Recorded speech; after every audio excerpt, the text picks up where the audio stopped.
The year was 1847, and in the dusty town of Millfield, Arizona Territory, where the desert wind carried whispers of broken dreams and lost souls, a young woman named Evangeline had never felt the warmth of another human's embrace.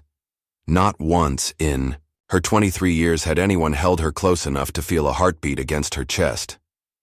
The townspeople knew her as the strange girl who lived alone in the old cabin by the creek, the one whose eyes held secrets darker than the midnight sky. But what they didn't know was that tonight, everything would change when a mysterious widower would arrive on horseback, carrying grief so heavy it matched her own, and in his silence, she would discover what it meant to truly live. Before we begin, we'd love for you to watch the story closely and by the end rate it out of 10 in the comments. Your feedback helps us understand the kind of stories you enjoy, and it guides us in creating even better content for you. Evangeline Rose stood at the cracked window of her small cabin, watching the sun paint the Arizona desert in shades of amber and gold. The year 1847 had been hard on everyone in Millfield, but perhaps hardest on her. At 23, she possessed a beauty that could make men stop mid-stride. Yet no one had ever dared to come close enough to discover the gentleness that lay beneath her guarded exterior. Her raven-black hair fell in loose waves past her shoulders, and her emerald eyes held depths that spoke of pain too deep for words. She had lived alone for 7 years now, ever since her father died in a mining accident and her mother succumbed to fever the following winter. The townsfolk of Millfield kept their distance, not out of cruelty, but out of respect for her obvious desire for solitude.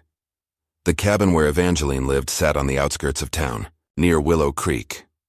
It was a modest structure her father had built with his own hands, complete with a small garden where she grew vegetables and herbs. She made her living by sewing clothes for the women in town and occasionally helping Doc Henderson when someone needed nursing care. Her hands were skilled, her touch gentle, yet she had never used those same hands to embrace another soul.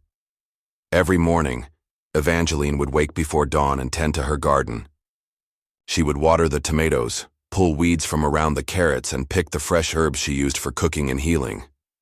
The morning ritual gave her purpose, but it also reminded her of how alone she was. There was no one to share breakfast, with no one to comment on how well the beans were growing, no one to hold her when the desert storms rolled in with their frightening thunder and lightning. The townspeople of Millfield were kind enough. Mrs. Abernathy, who ran the general store, always saved the best fabric for Evangeline's sewing projects. Young Timothy Fletcher tipped his hat respectfully whenever he passed her on the dusty main street. Even Reverend Morrison included her in his prayers every Sunday, though she rarely attended church services. But kindness from a distance was different from true connection, and Evangeline had learned to live with the ache of loneliness that never quite left her chest. She had tried to remember what it felt like to be held. Sometimes, late at night, she would close her eyes and try to recall her mother's arms from when she was very young, but the memories were like smoke, disappearing the moment she tried to grasp them. Her father had been a good man, but he was not one for displays of affection. He showed his love through hard work and provision, not through embraces or gentle touches. As the sun climbed higher in the morning sky, Evangeline prepared for another day much like all the others. She would work on Mrs. Patterson's new dress, tend to her garden, perhaps walk into town for supplies if needed. It was a predictable life, safe in its routine, yet empty in its isolation. But something felt different about this particular morning.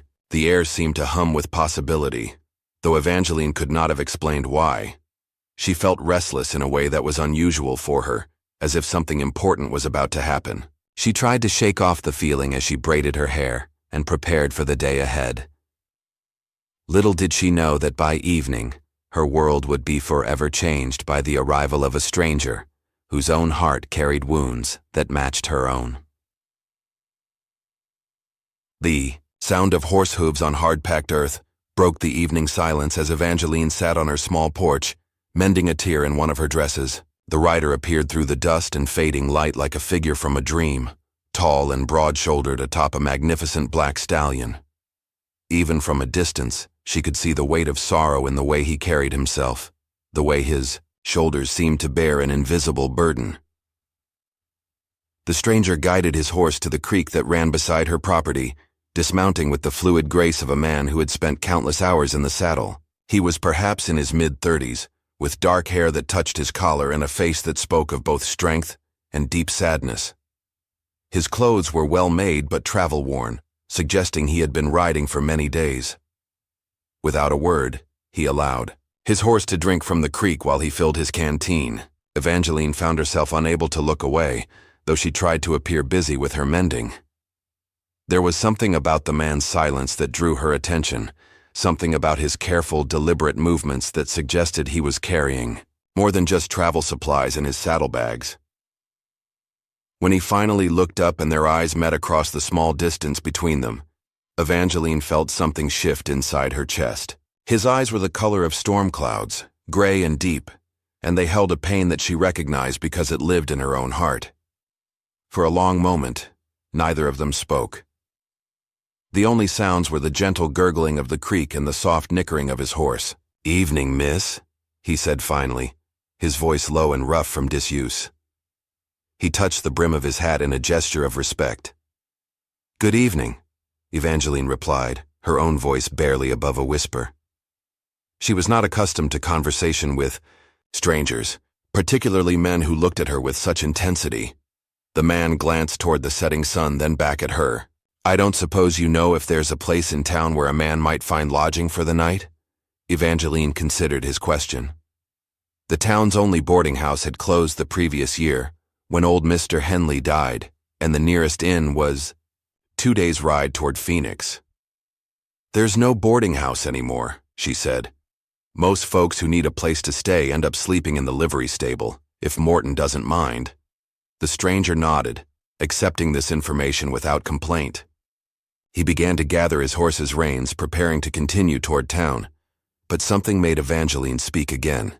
"There's a small barn behind my cabin," she heard herself saying, surprised by her own boldness. "It's dry and clean. You're welcome to shelter there if you'd prefer it to the livery." The man turned back to her, studying her face as if trying to determine whether her offer was genuine. "That's very kind of you, miss. I don't want to impose." "It's no imposition," Evangeline said, though her heart was beating faster than it should have been. She could not understand what had prompted her to make such an offer to a complete stranger. "There's a well beside the barn, and I could spare some supper if you're hungry." For the first time, something that might have been a smile touched the corners of the man's mouth, though it was tinged with such sadness that it almost seemed more like a grimace.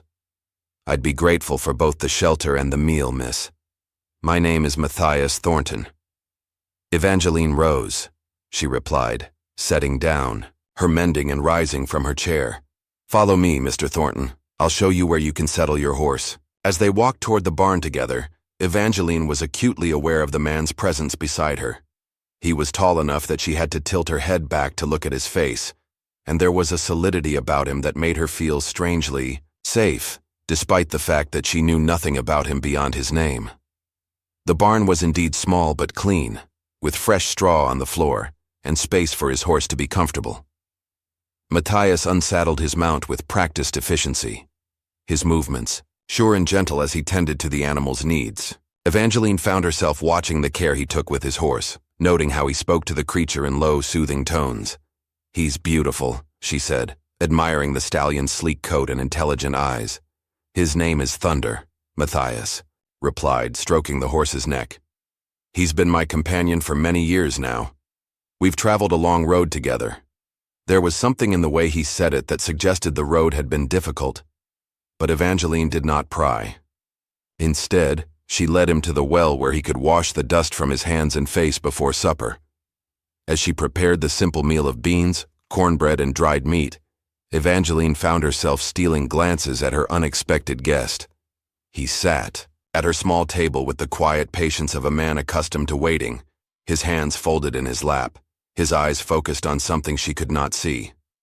There was a stillness about him that was both peaceful and melancholy. "You've traveled far?" she asked as she set the food before him.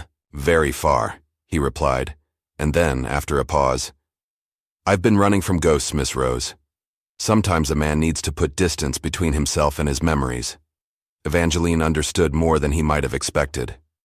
Sometimes, she said softly. The ghosts follow us no matter how far we run.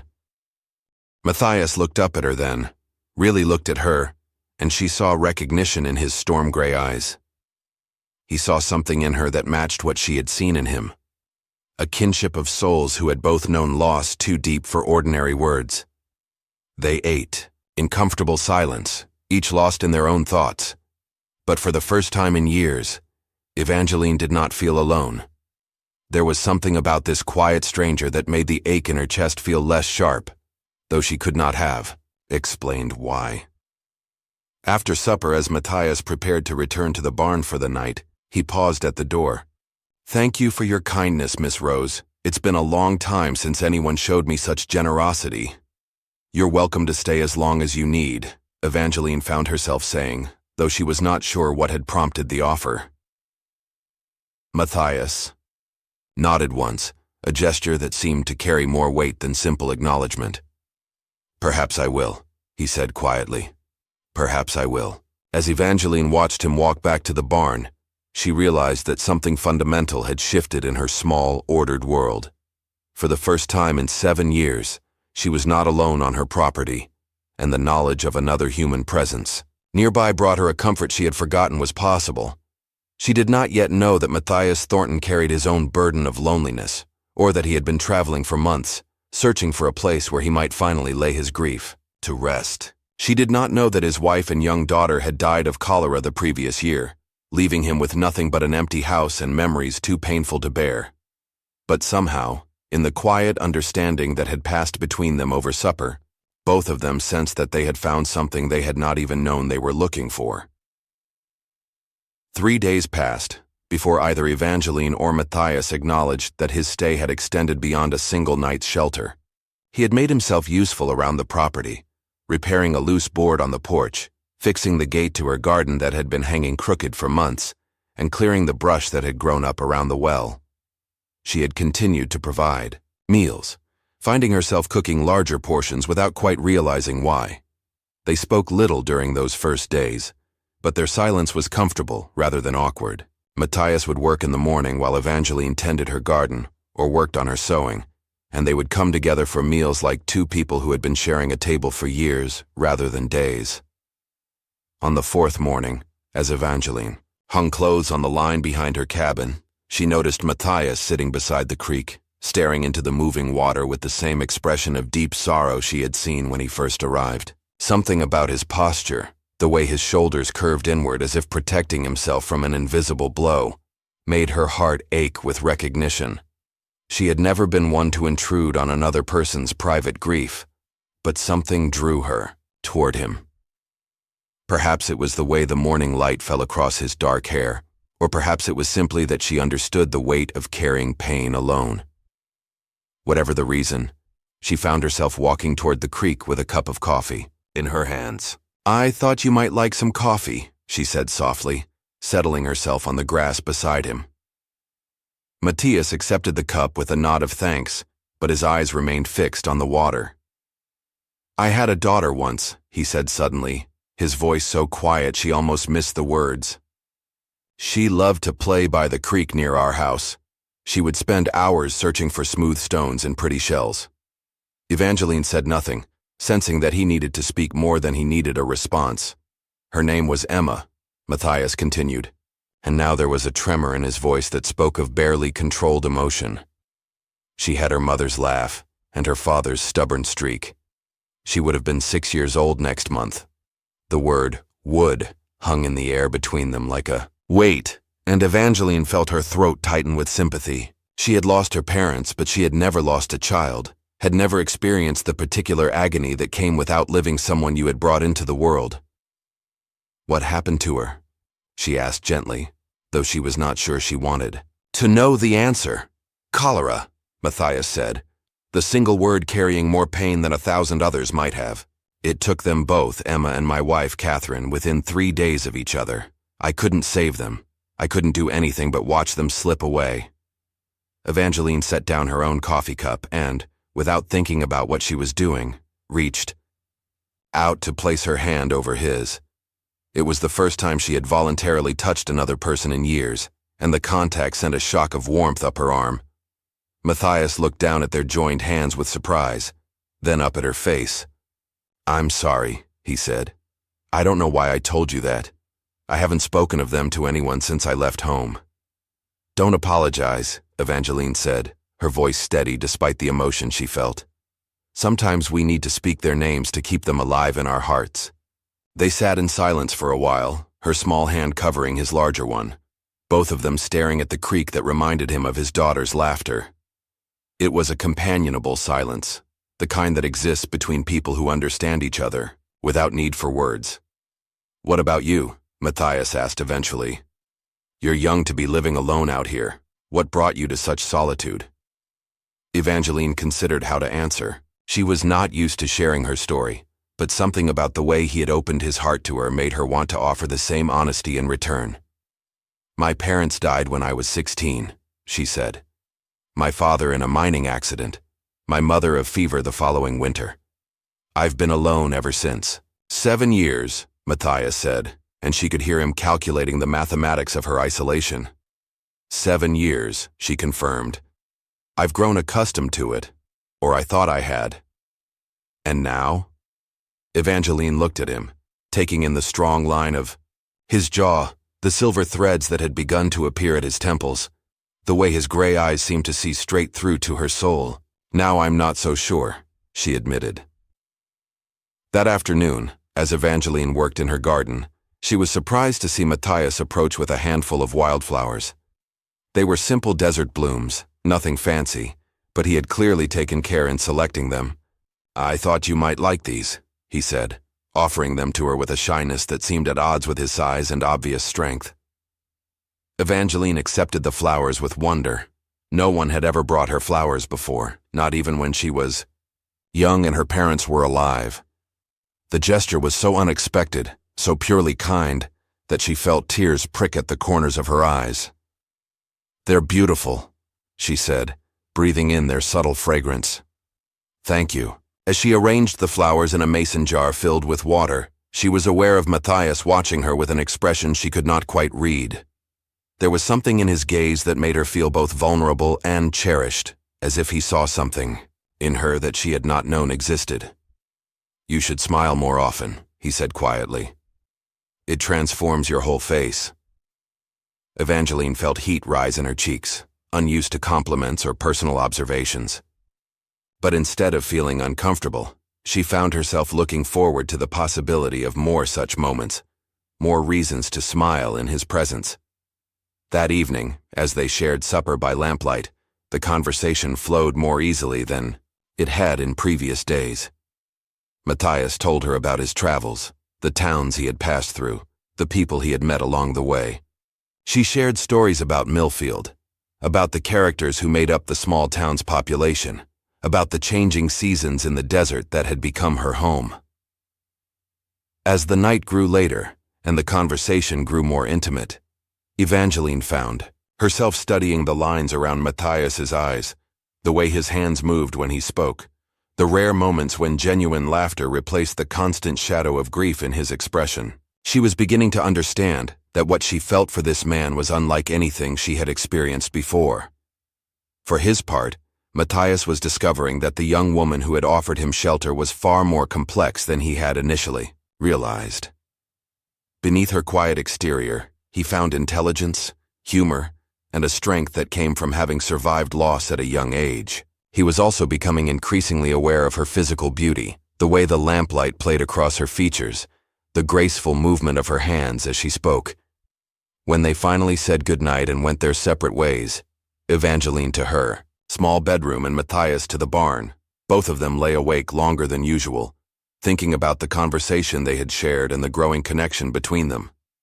For the first time since his wife and daughter had died, Matthias found himself thinking about the future rather than dwelling on the past, and for the first time in her adult life, Evangeline found herself wondering what it might be like to share her life with another person, to have someone who cared whether she was happy or sad, healthy or ill. Neither of them was ready to acknowledge what was happening between them, but change was in the air like the scent of rain before a storm. Soon, very soon, One of them would have to find the courage to bridge the gap between friendship and something deeper. The storm arrived on a Tuesday evening, rolling across the desert with the fury of nature unleashed. Evangeline had been watching the dark clouds gather all afternoon, feeling the electricity in the air that spoke of lightning and torrential rain. By the time she heard the first rumble of thunder, the wind was already whipping around her cabin with enough force to rattle the windows. She had always been afraid of storms, though she had never told anyone about her fear. There was something about the violence of desert thunderstorms that made her feel small and helpless, reminding her of how alone she was in the world. Usually she would huddle in her bedroom with a quilt pulled over her head, waiting for the weather to pass. But tonight was different. Tonight, she was not alone. The rain began as she was cleaning up after supper, large drops that struck the roof like bullets. Within minutes, it had escalated to a downpour that drummed against the cabin with deafening intensity. The lightning came next. Brilliant flashes that lit up the interior of the cabin like daylight, followed by crashes of thunder that seemed to shake the very foundation of the earth. Evangeline tried to continue her evening routine, but her hands were shaking too badly to hold her sewing steady. When a particularly violent flash of lightning was followed immediately by thunder, she let out a small cry of fear and dropped her needle. A knock at her door made her jump, her heart racing even, faster than it already was. She opened it to find Matthias standing on her porch, soaked through despite the short distance from the barn. "Are you all right?" he asked, having to raise his voice over the sound of the storm. "I heard you cry out." The concern in his voice, the fact that he had ventured out into the terrible weather just to check on her, broke something loose inside Evangeline's chest. Before she quite realized what she was doing, she had grasped his wet shirt and pulled him inside. "I'm sorry," she said, suddenly embarrassed by her reaction. "I've always been frightened of storms. I didn't mean to disturb you." Matthias stepped inside and closed the door behind him, shutting out some of the noise but not the brilliant flashes of lightning that continued to illuminate the windows. "You didn't disturb me," he said gently. "I was worried about you." Another crash of thunder made Evangeline flinch visibly, and without thinking she stepped closer to Matthias. He was still wet from the rain, but his presence made her feel safer than she had since the storm began. "When I was a child," she found herself explaining, "our cabin was struck by lightning during a storm like this. We were all right, but the sound, the smell of burned wood, the way the whole world seemed to explode around us, I've never forgotten it." Matthias looked down at her upturned face, seeing the genuine fear in her green eyes, and felt his heart constrict with protective instinct. "You don't have to face it alone," he said quietly. "Not tonight." When the next flash of lightning came, followed by thunder so loud it seemed to be directly overhead, Evangeline instinctively moved even closer to Matthias. She found herself pressed against his chest, her hands clutching at his shirt, her face buried against his shoulder. And then, for the first time in her life, she felt strong arms close around her. The sensation was unlike anything she had ever experienced. Matthias's embrace was warm and solid and safe, a haven from the storm that raged outside. She could feel his heartbeat beneath her cheek, steady and strong, and she could smell the clean scent of his skin beneath the dampness of rain. For a moment, neither of them moved. Matthias was as stunned by the contact as Evangeline was, though for different reasons. It had been more than a year since he had held another person, and he had forgotten how good it could feel to offer comfort and protection to someone who needed it. "Is this all right?" he asked softly, his voice barely audible over the storm. Evangeline nodded against his chest, not trusting her voice to work properly. She had never imagined that being held could feel like this, that another person's arms could make her feel so completely safe and protected. The storm still raged outside, but within the circle of Matthias's embrace, she felt as if nothing could harm her. They stood like that for long minutes, holding each other while the lightning flashed and the thunder rolled across the desert. Gradually, Evangeline became aware of other sensations beyond the simple comfort of being held. She could feel the strength in Matthias's arms, the warmth of his body against hers, the way his breath stirred her hair.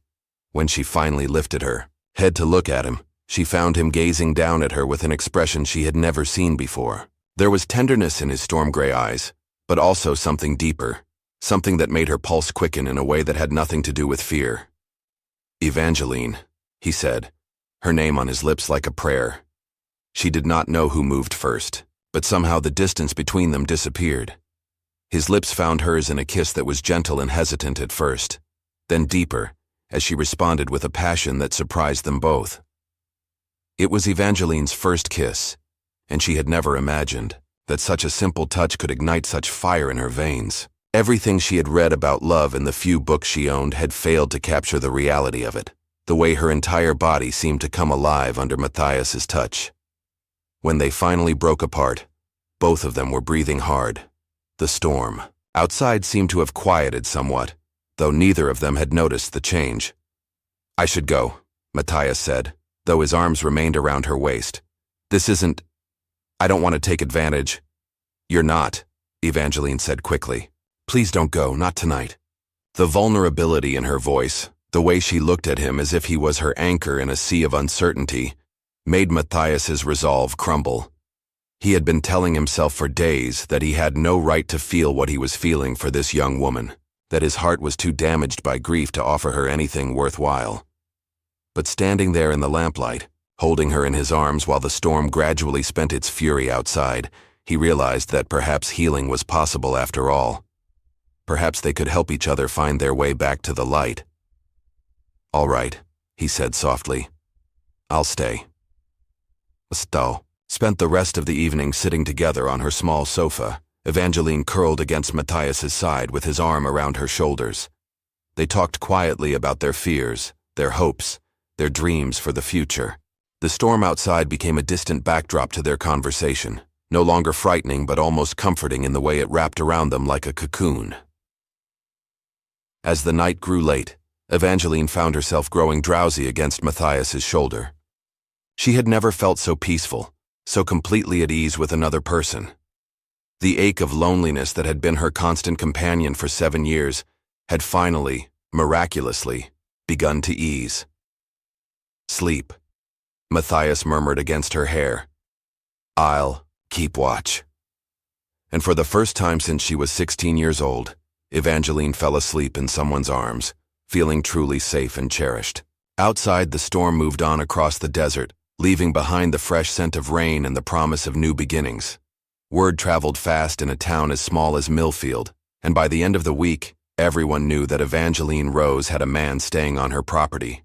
The whispers started at Mrs. Abernathy's general store and spread like wildfire through the church ladies' sewing circle, the saloon, and every other gathering place in town. Evangeline became aware of the talk when she went into town for supplies. On Saturday morning, conversations stopped abruptly when she entered buildings, and she could feel eyes following her as she walked down the dusty main street.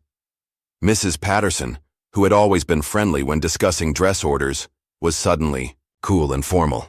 Even young Timothy Fletcher, who usually tipped his hat with a smile, looked away when she passed. The change in people's behavior hurt more than Evangeline had expected. She had always been something of an outsider in Millfield, but she had never felt actively judged before. Now she could practically hear the speculation in every sideways glance, the assumptions being made about her character and her relationship with Matthias. She was loading her purchases into her wagon when Doc Henderson approached her. The elderly physician had always treated her with kindness, and she hoped he might be different from the others.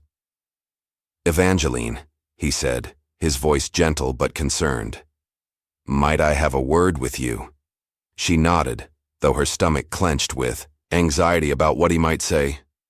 "People are talking," Doc Henderson said without preamble, "about you and the stranger who's been staying at your place.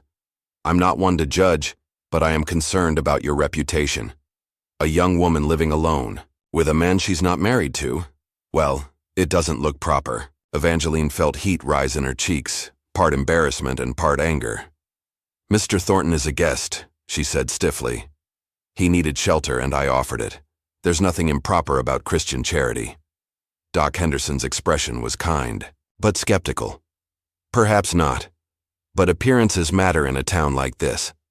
Have you considered what people might think? What they might say?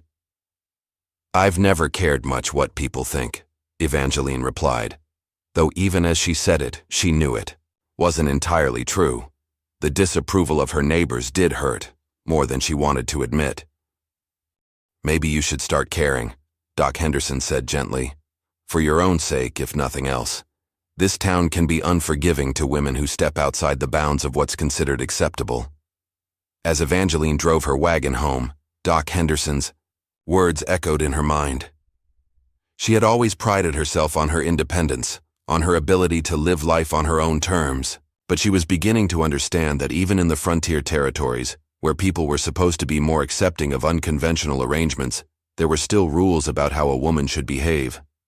She found Matthias working on the fence around her vegetable garden, his shirt sleeves rolled up, sweat glistening on his forehead in the afternoon sun. The sight of him made her heart skip, as it had every day since the night of the storm. But now that happiness was tinged with worry about what their growing relationship might cost her. "How was town?" he asked, looking up from his work with a smile that faded when he saw her expression. "Complicated," Evangeline said, climbing down from the wagon. She began to unload her supplies, trying to figure out how to explain what had happened, without sounding as if she was blaming him for the situation. Matthias set down his tools and came to help her with the heavier items. "What's wrong?" he asked. "Did something happen?" Evangeline sighed, realizing there was no way to avoid the conversation. "People are talking about us," she said. "About you staying here. They think it's improper." Matthias's jaw tightened, and she could see anger flash in his gray eyes. "What business is it of theirs?" he asked. "You offered shelter to a traveler. There's nothing wrong with that." "That's what I told Doc Henderson," Evangeline said. "But he's worried about my reputation. He thinks the town might turn against me if we continue as we are." They carried the supplies into the cabin in silence, both of them lost in thought. Evangeline began putting away the flour and coffee, while Matthias stood by the window, staring out at the desert landscape. "Maybe I should go," he said finally, his voice quiet but determined. "I never meant to cause problems for you, Evangeline. You've been nothing but kind to me, and the last thing I want is to see you hurt because of my presence." The thought of him leaving made Evangeline's chest tighten with panic. Over the past weeks, she had grown accustomed to his presence, to the comfort of knowing she was not alone. More than that, she had begun to hope that what was growing between them might develop into something permanent. "I don't want you to go," she said, turning to face him. "This is my home, my life. I should be able to decide who I welcome here." Matthias turned from the window, and she could see the conflict in his expression. "What we want, and what's wise, aren't always the same thing," he said. "You have to live in this town long after I'm gone. You can't afford to alienate the people who are your neighbors and customers." "What if you weren't just passing through?" Evangeline asked, the words tumbling out before she could stop them. "What if you stayed permanently? What if we made this arrangement official?" The suggestion hung in the air between them, bold and frightening and full of possibility. Matthias stared at her, clearly not having expected such a direct proposal. "Evangeline," he said carefully, "are you asking me to marry you?" The bluntness of the question made her face burn with embarrassment, but she forced herself to meet his gaze. "I suppose I am," she said. "If you want to stay, if you think we could build something together, then marriage would solve the problem of appearances." Matthias was quiet for a long moment, and Evangeline held her breath, waiting for his response.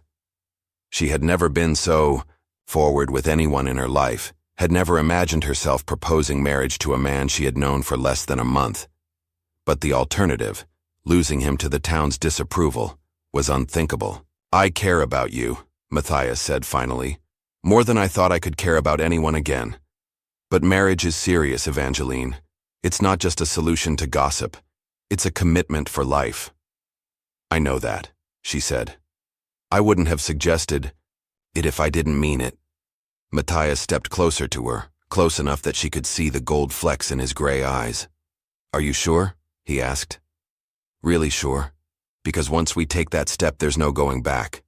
Evangeline thought about her life before Matthias had arrived, the long days of solitude, the empty evenings with no one to talk to, the cold nights when she lay awake wishing for someone to hold her.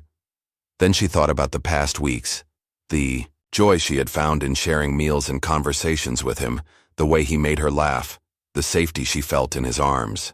"I'm sure," she said. "Are you?" Matthias reached out to cup her face in his hands, his thumbs brushing across her cheekbones. "I never thought I'd want to marry again," he said. "But you've changed something in me, Evangeline. You've made me want to live again instead of just existing." When he kissed her this time, it was different from the desperate embrace they had shared during the storm. This kiss was a promise, a commitment, a pledge of faith in their future together. When they broke apart, both of them were smiling despite the seriousness of what they had just decided. "So," Matthias said, his voice lighter than she had heard it since he arrived, "I suppose I should ask you properly." Evangeline rose. "Will you marry me?" "Yes," she said without hesitation. "Yes, Matthias Thornton, I will marry you." As they held each other in the afternoon light streaming through her cabin windows, Evangeline felt a happiness so complete it almost frightened her. After years of loneliness, she had found not just companionship, but love. And tomorrow, they would begin the process of making their commitment official in the eyes of both God and the town of Millfield. The next morning brought both excitement and nervousness as Evangeline and Matthias prepared to announce their engagement to the town. They had decided that the best approach would be direct and honest. They would speak to Reverend Morrison first, then let the news spread naturally through the community. Reverend Morrison received them in his small study behind the church, his weathered face showing surprise when they explained their intentions. He was a kind man in his 60s who had served the spiritual needs of Millfield for over 20 years, and he had always treated Evangeline with fatherly concern. "This is rather sudden," he said, adjusting his spectacles as he looked from one to the other. "Mr. Thornton, you've only been in town for a few weeks. Are you certain you've had enough time to make such an important decision?" "Sometimes the heart knows quickly what the mind takes longer to understand," Matthias replied, his hand finding Evangeline's and squeezing it gently. "I've been running from my grief for months, Reverend, and Miss Rose has shown me that healing is possible. She's given me a reason to hope again." Evangeline felt warmth spread through her chest at his words. Even now, after their private conversation the day before, hearing him speak of his feelings for her made her heart race. "And you, my dear?" Reverend Morrison asked, turning to Evangeline. "Are you prepared for the responsibilities of marriage? It's a significant change from the independent life you've been living." "I am," Evangeline said firmly. "I've been alone for 7 years, Reverend Morrison. I know what solitude costs, and I know what I'm gaining by choosing to share my life with Matthias." The Reverend studied them both for a long moment, then smiled. "Very well. I can see that your minds are made up, and I must say, there's something about the two of you together that seems right. When would you like the ceremony to take place?" "As soon as possible," Matthias said. "We don't need anything elaborate. Just a simple ceremony with whatever witnesses are required by law." Reverend Morrison consulted his calendar. "How does next Saturday sound? That would give us time to post the banns and make the necessary arrangements, and it would give the town time to adjust to the idea of the wedding." They agreed on the date, and as they left the church, Evangeline felt as if she were walking on air. In less than a week, she would be Mrs. Matthias Thornton, with a husband to share her joys and sorrows, her dreams and fears. But first, she needed a wedding dress. Mrs. Abernathy's general store carried a limited selection of fabrics, but Evangeline was skilled enough with a needle to create something beautiful from simple materials. She selected a bolt of cream-colored silk that had been sitting on the shelf for months, too expensive for most of the town's women to afford. "Planning something special?" Mrs. Abernathy asked as she measured out the fabric, her tone carefully neutral. "I'm getting married next Saturday," Evangeline said, deciding to face the gossip head-on. "To Matthias Thornton. Reverend Morrison will perform the ceremony," Mrs. Abernathy's eyebrows rose nearly to her hairline. "Well," she said after a moment, "that's certainly news. I suppose congratulations are in order." The older woman's tone was still reserved, but Evangeline detected a hint of approval beneath the surprise. Perhaps marriage would indeed solve the problem of appearances, as she had hoped. Word of the engagement spread through Millfield with the speed of desert wildfire. By evening, there wasn't a soul in town who hadn't heard that the mysterious stranger would be staying permanently as Evangeline Rose's husband. The reactions were mixed. Some of the town's women, particularly the older ones who remembered Evangeline as a sweet child before tragedy struck her family, expressed cautious approval. Others remained skeptical, questioning whether a man who appeared out of nowhere could be trusted with their neighbor's future. The men of the town were generally more accepting.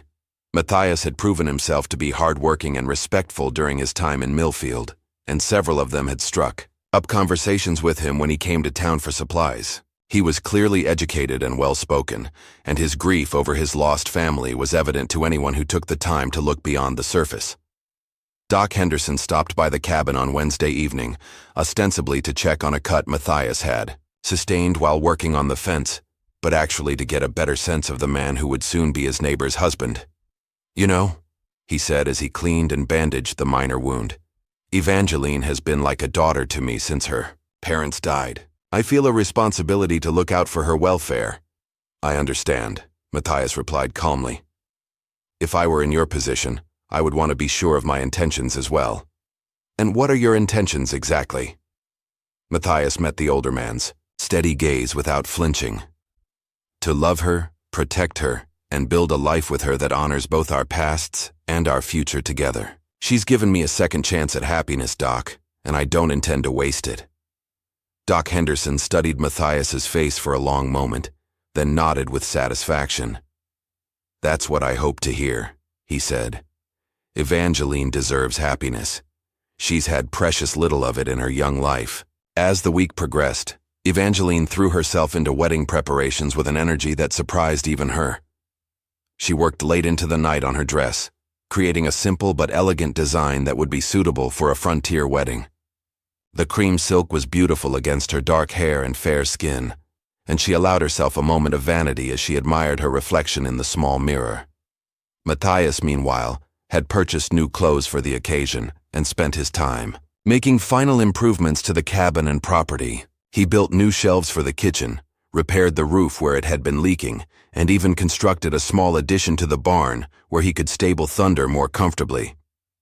"You don't have to do all this work," Evangeline told him as she watched him installing the new shelves. "The cabin has served me well enough as it is." "I want to make it better," Matthias replied, pausing in his hammering to look at her. "This will be our home, Evangeline. I want it to reflect the new life we're building together." The word "our" sent a thrill through her every time he used it. After so many years of thinking in terms of I and mine, the prospect of sharing everything with another person was both exciting and slightly overwhelming. On Friday evening, the night before their wedding, Matthias moved his belongings from the barn into the cabin's main room, though he would continue to sleep separately until after the ceremony. Evangeline had prepared a simple supper, but both of them were too nervous and excited to eat much. "Are you having second thoughts?" Matthias asked as they sat together on the porch, watching the sun set over the desert. "No," Evangeline said, without hesitation. "Are you?" "Not for a moment," he replied, reaching for her hand. "But I am nervous. It's been a long time since I stood before God and made such promises to another person." Evangeline squeezed his fingers, feeling the calluses from his work, the strength that had become so familiar to her. "We'll make new promises," she said softly. "Ones that belong just to us." They sat in comfortable silence as the stars began to appear in the darkening sky. Tomorrow would bring changes neither of them could fully anticipate, but tonight, they were content to simply be together on the threshold of a new beginning. "Subscribe to this story in your heart," Evangeline whispered, half to herself and half to the universe. "Remember this moment, when everything was possible and hope felt as endless as the desert sky."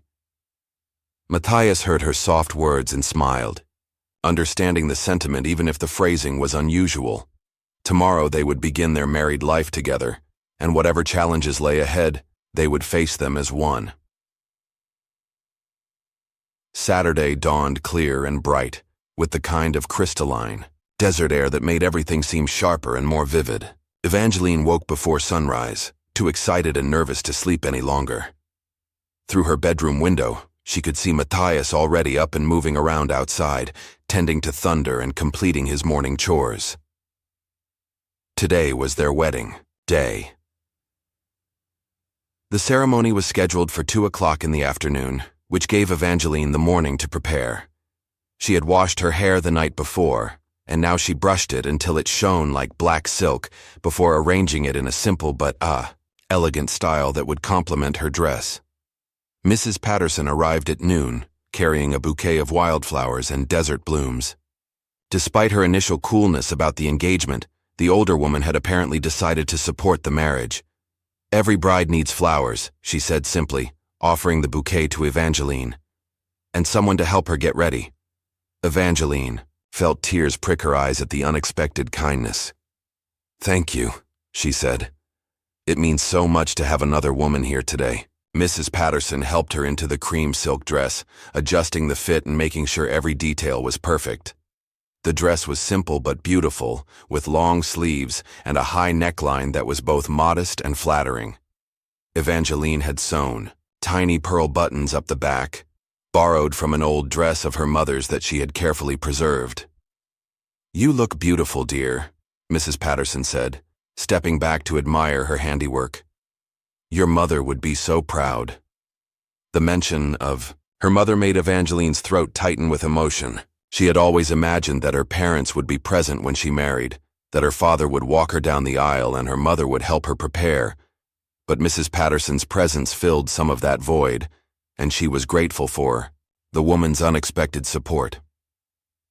Matthias had spent the morning at Doc Henderson's house, getting ready with the help of the older man who had volunteered to serve as his best man. When he saw himself in Doc's full-length mirror, dressed in a new black suit with a white shirt and string tie, he hardly recognized the man looking back at him. It had been more than a year since he had dressed for such an occasion, and the formal clothes brought back memories of his first wedding, when he had married Catherine in a church full of family and friends back in Missouri. But this time was different. This was not about recreating the past, but about building something entirely new. "You clean up well, son," Doc Henderson said, adjusting Matthias's tie. "Evangeline won't know what hit her when she sees you." At 2 o'clock, the small congregation, gathered in Millfield's church, began to fill with curious townspeople. Word of the wedding had spread throughout the territory, and even people from neighboring settlements had come to witness the ceremony. Some came out of genuine good wishes, others out of simple curiosity about the mysterious stranger who had won the heart of their most independent resident. Evangeline arrived at the church in her wagon, driven by Timothy Fletcher, who had volunteered to escort her when he learned she had no male relative to perform the traditional role. She had accepted his offer gratefully, touched by the young man's thoughtfulness. As she walked down the aisle of the small church, Evangeline was aware of every eye upon her, but her attention was focused entirely on the man waiting for her at the altar. Matthias stood beside Reverend Morrison, looking handsome and slightly nervous in his new suit, his gray eyes fixed on her with an expression of wonder and love that made her heart skip. When she reached the altar and took his offered arm, he leaned close to whisper, "You're the most beautiful thing I've ever seen." The ceremony itself was simple and traditional, with Reverend Morrison reading from his well-worn prayer book and leading them through the ancient vows that had bound couples together for centuries. But when it came time to speak their personal promises to each other, both Evangeline and Matthias found words that came straight from their hearts. "Evangeline," Matthias said, his voice steady despite the emotion she could see in his eyes, "you found me when I was lost, gave me shelter when I was homeless, and showed me that love can bloom even in the deepest grief. I promise to cherish you, protect you, and build with you a life filled with joy and purpose. I promise to be your partner in all things, your comfort in sorrow, and your companion in happiness." Evangeline felt tears streaming down her cheeks as she spoke her own vows. Matthias, you taught me that I was not meant to walk through life alone. You showed me what it means to be truly seen and valued by another person. I promise to love you with all my heart, to support your dreams, and to build with you a home where both our sorrows and our joys can find their proper place. I promise to be your wife, your friend, and your greatest advocate in all the days to come. When Reverend Morrison pronounced them husband and wife, the kiss they shared was gentle and sweet, a promise of all the kisses to come in their married life. The congregation erupted in applause, and even some of the more skeptical townspeople found themselves smiling at the obvious love between the newlyweds. The reception was held in the church hall, with food provided by the women of the congregation, and music supplied by old Jake Morrison, the Reverend's brother, who played a surprisingly melodic fiddle. Evangeline and Matthias danced their first dance as husband and wife to a waltz that Jake had learned in his younger days, and despite the simplicity of the occasion, it felt as magical as any grand ballroom could have been. As the afternoon turned to evening and the celebration began to wind down, Evangeline found herself standing outside the church hall, looking up at the stars that were beginning to appear in the darkening sky. She was married. After 23 years of life, 7 of them in complete solitude, she was someone's wife. Matthias appeared beside her, offering her his coat against the evening chill. "What are you thinking about, Mrs. Thornton?" he asked, and she thrilled at the sound of her new name. "I'm thinking about how much my life has changed," she said, leaning into his warmth. "This morning I was Evangeline Rose, living alone in a cabin by the creek. Tonight I'm Evangeline Thornton, with a husband who loves me. It hardly seems real." "It's real," Matthias assured her, wrapping his arms around her from behind. "And it's only the beginning, Evangeline. We have the rest of our lives to discover what we can build together." As they stood together under the desert stars, both of them felt the truth of those words settling into their hearts. They had found each other across the vast loneliness of their separate griefs, and in finding each other, they had found their way back to hope. "Subscribe to this moment," Evangeline whispered again, the phrase becoming a sort of personal prayer. "Remember the night we became husband and wife under the Arizona stars?" Matthias heard her soft words and understood that she was creating a memory to treasure, a moment to hold close during whatever challenges the future might bring. He tightened his arms around her and added his own silent prayer to hers, asking that they might always remember the love that had brought them together on this perfect desert evening. The first month of married life brought adjustments that neither Evangeline nor Matthias had fully anticipated. Living together as husband and wife was different from the careful friendship they had developed during his initial stay at her property. Now they shared not just meals and conversation, but a bed, morning routines, and the intimate daily details that make up a marriage. Evangeline had never shared her personal space with anyone as an adult, and she found herself hyper-aware of Matthias's presence in ways both wonderful and occasionally overwhelming. She loved waking up beside him, feeling the warmth of his body next to hers and the security of his arm around her waist. But she also had to adjust to having someone witness her morning routine, her moments of distraction, her small personal habits that had been entirely private for 7 years. For his part, Matthias was rediscovering what it meant to consider another person's needs and preferences in every decision. During his months of travel after Catherine and Emma's deaths, he had grown accustomed to pleasing only himself, eating when he was hungry, sleeping when he was tired, moving on when restlessness struck him. Now he had a wife whose happiness mattered more to him than his own comfort, and he found himself constantly thinking about what would make Evangeline smile. The physical intimacy of marriage was a revelation for both of them, though in different ways. For Evangeline, who had never been kissed before Matthias arrived, the discovery of marital love was earth-shattering. She had not understood that her body was capable of such feelings, such responses to gentle touch and whispered endearments. Matthias was patient and tender, understanding that everything was new to her, and he took great care to make sure she felt cherished rather than overwhelmed. For Matthias, making love to Evangeline was a bittersweet reminder of what he had lost with Catherine, but also a powerful affirmation that his heart was capable of loving again. Evangeline's innocent passion, her complete trust in him, her joy in their physical connection, all combined to heal wounds he had thought would never close. Their daily routines settled into comfortable patterns. Matthias took over the heavier work around the property, repairing and improving the cabin, tending the animals, and managing the more demanding aspects of their small farm. Evangeline continued her sewing work for the women of Millfield, but now she also had a husband to cook for, to care for when he was tired, to talk with about their shared future. 3 weeks after their wedding, Evangeline realized she was pregnant. The signs were subtle at first: a slight nausea in the mornings, an unusual sensitivity to certain smells, a tiredness that seemed to come from nowhere. But when her monthly courses failed to appear on schedule, she began to suspect what was happening. The possibility filled her with equal parts joy and terror. She had always wanted children, had dreamed of filling her empty cabin with the sounds of young voices and laughter. But she had also seen how many women died in childbirth on the frontier, how many babies failed to survive their first year. The prospect of motherhood was both the fulfillment of her deepest dreams and her greatest fear. She waited another week before telling Matthias, wanting to be certain before she shared news that would change their lives so dramatically. She finally found the courage to speak. They were sitting together on their porch after supper, watching the sunset paint the desert in shades of gold and crimson. "Matthias," she said, her voice barely above a whisper, "I think I'm going to have a baby." He went very still beside her, and for a moment she feared he was not pleased by the news. Then he turned to look at her, and she saw wonder and joy and a trace of old pain warring in his gray eyes.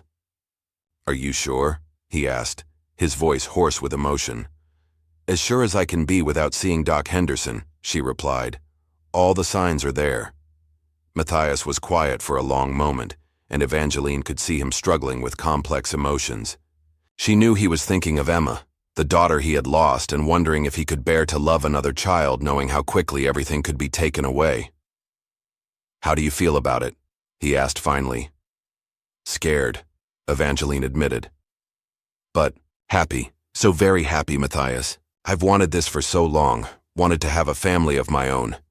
But I'm terrified something will go wrong." He reached for her hand, intertwining their fingers.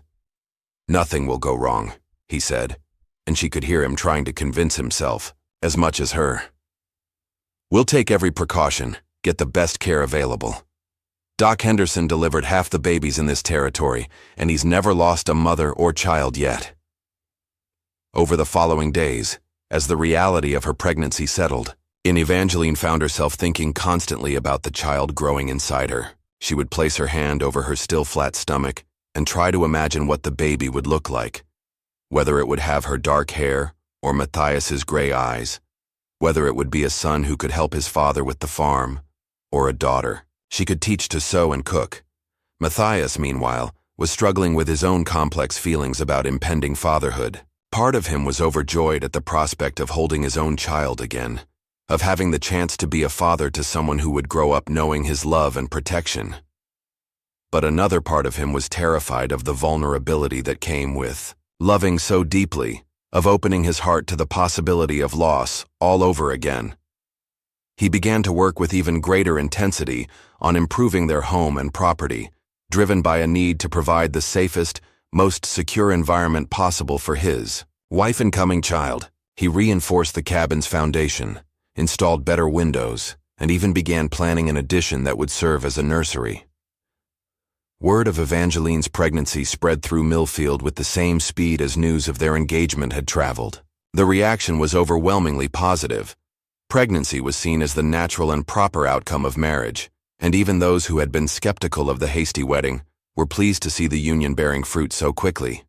Mrs. Abernathy began, setting aside special items at the general store: soft fabrics suitable for baby clothes, gentle soaps, and other necessities that would be needed when the child arrived. Mrs. Patterson offered to help Evangeline sew a complete layette, sharing her considerable experience with infant clothing. Even gruff old Jake Morrison offered to carve a cradle for the baby, using wood from a tree that had grown beside the church for over 30 years. Doc Henderson confirmed the pregnancy and pronounced both mother and baby healthy. He estimated that the child would arrive in late spring or early summer, which would give them time to prepare thoroughly for the birth. First babies often take their time, he told them during Evangeline's examination. But everything looks perfectly normal. Just make sure she gets plenty of rest, good food, and no heavy lifting. As autumn turned to winter and Evangeline's pregnancy progressed, both she and Matthias found themselves settling more deeply into their roles as husband and wife, expectant father and mother. The initial adjustments of marriage seemed less important. Now that they were focused on the future, they were creating together. On cold winter evenings, they would sit by the fire, Matthias reading aloud while Evangeline worked on tiny garments for their coming child. Sometimes he would place his hand on her growing belly, marveling at the life developing there, and she would cover his hand with hers, sharing the wonder of creation with the man she loved. Subscribe to these quiet moments, she would whisper during their peaceful evenings together. Remember the winter when we were waiting for our first child to arrive, and Matthias, who had learned to appreciate his wife's habit of marking significant moments with those softly spoken words, would nod and hold the memory close, understanding that these were the golden days they would look back on with longing in years to come. Chapter 9. The birth and new beginnings spring arrived early in 1848, bringing with it the desert wildflowers that painted the landscape in brilliant colors and the anticipation of new life in more ways than one. Evangeline's pregnancy had progressed smoothly through the winter months, and by April, she was large with child and eagerly awaiting the birth. Matthias had completed the nursery addition to their cabin, creating a sunny room with windows facing east to catch the morning light. He had painted the walls a soft yellow that would suit either a son or daughter, and Jake Morrison had delivered the promised cradle, carved with intricate designs of desert flowers and small animals. Evangeline spent her final weeks of pregnancy, putting finishing touches on the baby's layette, sewing tiny gowns and blankets with the same careful attention to detail she brought to all her needlework. Her hands moved slowly now, as she tired more easily, but the work brought her deep satisfaction and helped calm her nerves about the approaching birth. The labor began on a Tuesday morning in late April, starting with mild contractions that Evangeline initially mistook for the backache that had plagued her for weeks. But as the pains grew stronger and more regular, she realized that the time had come. Matthias rode to town to fetch Doc Henderson, while Mrs. Patterson came to stay with Evangeline during the early stages of labor. The older woman had assisted at numerous births and brought with her the calm confidence that comes from experience. First babies take their time, she assured Evangeline as they walked slowly around the cabin, movement helping to ease the discomfort. Everything is proceeding normally. Your body knows what to do. The labor lasted through the day and into the evening, with Matthias pacing anxiously in the main room while the women worked in the bedroom. Doc Henderson arrived as the sun was setting, examined Evangeline, and pronounced that things were progressing, well but slowly. It could be another few hours yet, he told Matthias. Why don't you try to get some rest? You'll need your strength when the baby arrives. But rest was impossible for Matthias. Every cry of pain from the bedroom made him want to break down the door and somehow take his wife's suffering upon himself. He remembered Catherine's labor with Emma, remembered feeling just as helpless then, and the memories made his anxiety even worse. It was nearly midnight when Doc Henderson finally emerged from the bedroom, his sleeves rolled up and a tired but satisfied smile on his face. "Congratulations, Matthias," he said. "You have a healthy son, and your wife came through beautifully. She's tired but doing well." Matthias felt his knees go weak with relief. "Can I see them?" "Of course. But be quiet. They're both exhausted." Matthias entered the bedroom to find Evangeline propped up against pillows, holding a tiny bundle wrapped in one of the blankets she had sewn during the winter. She looked up at him with tired but radiant eyes, and his heart nearly stopped at the expression of pure joy on her face. "Meet your son," she whispered, carefully placing the baby in his arms. Matthias looked down at the small red face, the tiny fists waving in the air, the dark hair that was already curling slightly at the edges. The baby was perfect, beautiful, miraculous, and holding him brought back all the wonder he had felt when Emma was born, but without the sharp edge of grief that had colored those memories for so long. "He's beautiful," Matthias said, his voice thick with emotion. just like his mother. "What shall we name him?" Evangeline asked, though they had discussed several possibilities during the pregnancy. Matthias studied his son's face, thinking about new beginnings and fresh starts, about the hope this child represented for their future together. "What about Samuel?" he suggested. "It means heard by God, and I think our prayers have definitely been answered." "Samuel Thornton," Evangeline repeated, testing the sound of it. "I like it. Samuel it is." The next few weeks passed in a blur of sleepless nights and overwhelming love. Samuel was a healthy baby with strong lungs and a hearty appetite, and both his parents fell completely under his spell. Evangeline proved to be a natural mother, intuitive about the baby's needs, and endlessly patient with his demands for attention. Matthias discovered that fatherhood the second time around was different from his first experience. With Emma, he had been young and somewhat overwhelmed by the responsibility. Now older and more mature, he was able to simply enjoy his son without constantly worrying about whether he was doing everything correctly. The people of Millfield welcomed baby Samuel with enthusiasm, bringing gifts and offering help during Evangeline's recovery. Even those who had initially been skeptical of the hasty marriage were won over by the obvious happiness of the new family. Mrs. Abernathy knitted a beautiful blanket in soft blue wool. Doc Henderson declared Samuel the healthiest baby he had ever delivered. Reverend Morrison baptized him in the church where his parents had been married, with half the town in attendance to witness the ceremony. As spring turned to summer and Samuel grew from a tiny newborn into a chubby, smiling infant, Evangeline and Matthias settled into the rhythms of family life. Their days were full of the pleasant chaos that comes with a baby in the house, feeding schedules, diaper changes, sleepy snuggles, and the constant wonder of watching their child discover the world around him. One evening in late June, as they sat on their porch watching the sunset while Samuel slept peacefully in his mother's arms, Evangeline reflected on how much her life had changed in just over a year.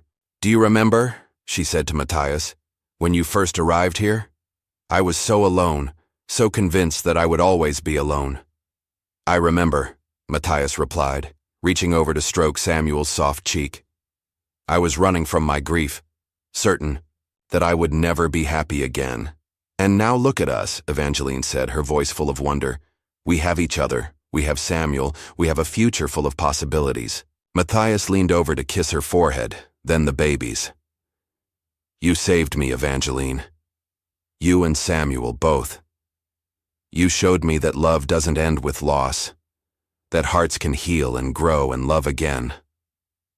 "We saved each other," she corrected gently, "and now we have this beautiful boy to love and protect and raise together." As if he sensed they were talking about him, Samuel opened his eyes and looked up at his parents with the serious expression that babies sometimes wear, as if they understand, far more than anyone gives them credit for. "Subscribe to this moment," Evangeline whispered, the phrase that had become her way of marking the most precious times in their life together. "Remember the evening when we sat with our son and counted our blessings under the desert stars?" Matthias smiled at her familiar words, understanding now that she was creating a treasury of memories, moments that would sustain them through whatever challenges lay ahead. And as he looked at his wife and child, both of them perfect and precious beyond words, he knew that whatever the future brought, they would face it together. The woman who had never known what a hug felt like had become a wife and mother, whose embrace was the center of a loving family's world. The silent widower who had carried his grief like a stone in his chest had learned to smile again, to hope again, to believe in tomorrow. Together, they had created something beautiful from their shared loneliness. And as the stars began to appear, in the darkening sky above their desert home, they knew that their love story was just beginning. In the distance, a coyote called to its mate across the vast Arizona landscape, and the sound seemed to echo the contentment of the small family, on the porch, safe in their circle of love, ready for whatever adventures lay ahead in their life together. Their story would continue through many more seasons, many more challenges and joys, but this moment, this perfect evening with their newborn son sleeping peacefully between them, would always be remembered as the night when their happiness felt as infinite as the star-filled desert sky above their heads.